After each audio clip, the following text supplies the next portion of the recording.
Hey, what's up, Bulldog fans? Welcome to the Bulldog Minute. I'm your host, Shawn Witmer, and joining me today is David Kedrow, catcher for the NCAA baseball team. It's Athlete of the Week. Last week, you played phenomenal. You got yourself 2 home runs, had a lot of RBIs, and you led your team to the win for the first game of the week. Yep. Just going to talk to you a little bit about personal ways through that week. Had some ups and downs, some ebbs and flows. Going into my first question, you hit 2 home runs in the first game, have a little bit of a down spell going into the second game. What gets you rolling back going into the rest of the weekend? So first game of the week I played real well, had 2 home runs, and second game I was 1 for 4, didn't have my best game. I think at the end of the day, it's just baseball. Baseball's full of ups and downs and good days, bad days. You know, as they say, the best players get on base 3 times out of 10. And so, like, if you're hitting a 300 average, you're doing something right. So I guess just knowing that there's going to be ups and downs, and just kind of, like our coach says, riding the wave, staying on the same mindset, and just acting the same whether you hit 2 home runs or whether you strike out twice. So you're in a unique position where in baseball, in terms of tradition, catcher is usually the last position you expect your offense to come from. It's a defensive first position, but throughout the week you played phenomenal offensively as well as still being a good backstop. What goes into your game day routine that allows you to be so good offensively? So I most of the time I do my catching stuff throughout the week, and then game day is just strictly hitting, just because during the week with the catching, I build that muscle memory of blocking, catching, stuff like that. And then when it comes to game time, when it comes to actually playing the games, I can just focus on hitting, and the catching stuff's already there. And just focusing on hitting when it comes to game day, and then letting the catching take care of itself. So you're an offensive catcher. You still play good defense.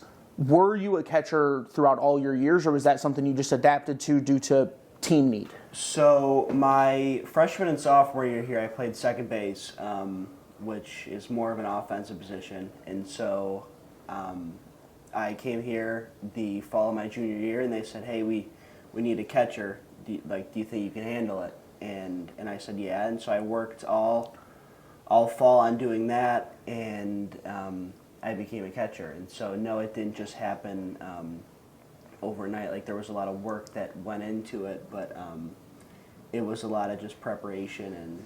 So I came in as a second baseman, and then I transitioned into a catcher just because of what the team needed at the time. So position change, something that happens all the time in baseball. But one of the last positions you see people change to is catcher, just because it is a very difficult position. What's one of the most difficult things you picked up on starting to learn the position? The hardest part was blocking balls in the dirt, just because as an infielder, you're always taught just to kind of scoop it. But as a catcher, you want to let it hit that chest protector. And that was the hardest part for me, is just being able to let it hit off my body and not trying to scoop it. And because that's what you're always taught as an infielder. So I guess the hardest part was just letting it hit me, letting the ball hit me. So we mentioned you had 2 home runs last week. They were your first 2 home runs of the season. And the first one, 3 RBIs. I was commentating that game, and I had mentioned, will he have a little bit of flashback, and then you hit your second home run right away. Going into that second home run, when you're able to make contact once again as well as you did and get it to jump the fence, does that give you a feeling for the rest of the week, like, okay, I'm rolling, this is what it is now?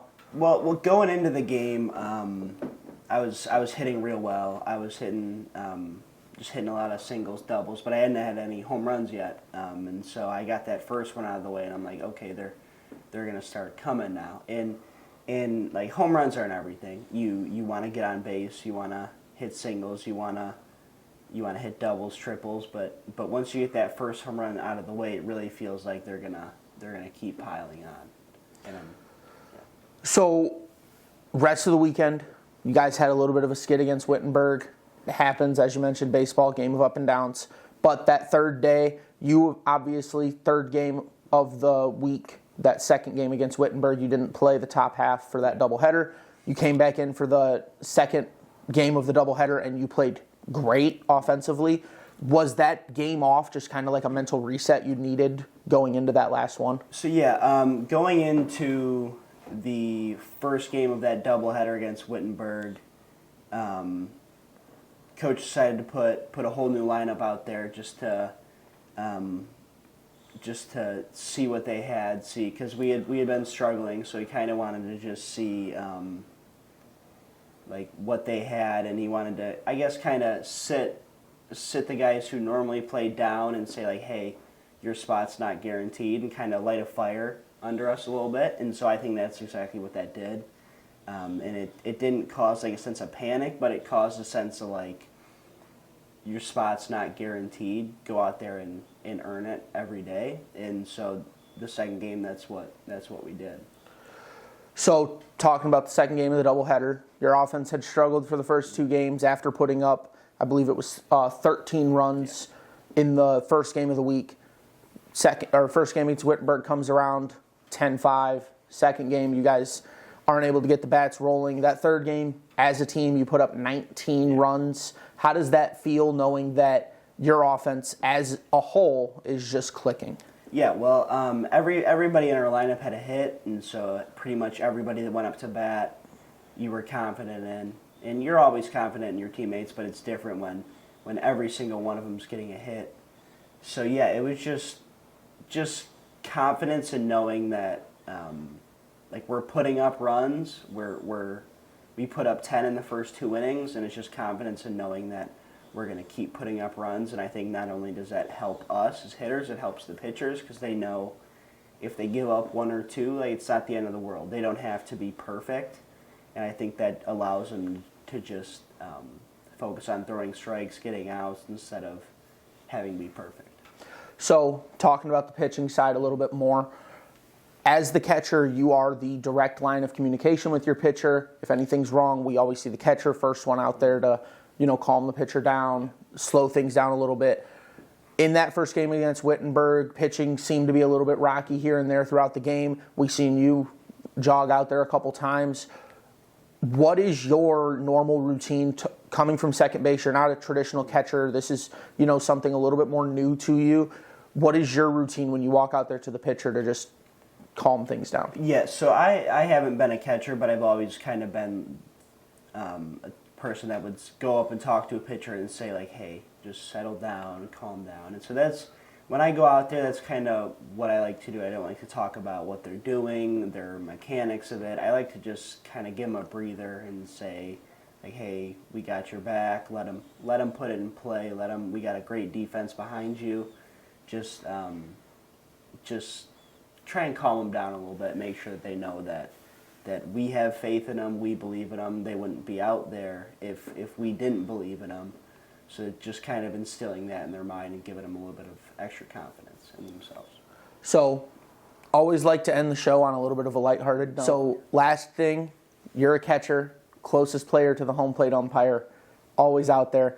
Are you sitting there talking to the home plate umpire a little bit? Yeah, and sometimes it depends on the score of the game, or how they're doing behind the plate. Because if they're missing calls and they're not doing well, I tend to quiet down a little bit. But yeah, I go out there, I tell them my name, they tell me theirs, and so we kind of just back and forth the whole game, like, how you doing today, what have you been up to, how's life, stuff like that. But yeah, just chopping it back and forth with the umps is always a good time. So, talking about chopping it back and forth with the umps, going into the players, I know a lot of catchers like to chirp the batter when they can get away with it. Are you one of those catchers, or are you more? I'm more of like, hey, how you doing?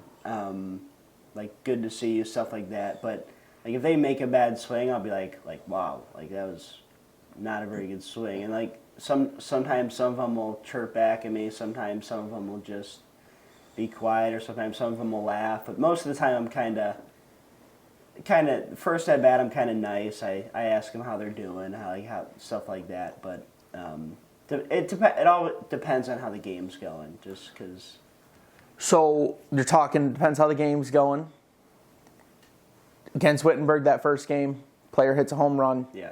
Next at bat, are you sitting there talking to him at all, or are you just like, I'm going to let you be? Not a word, just because like he hit a home run against us.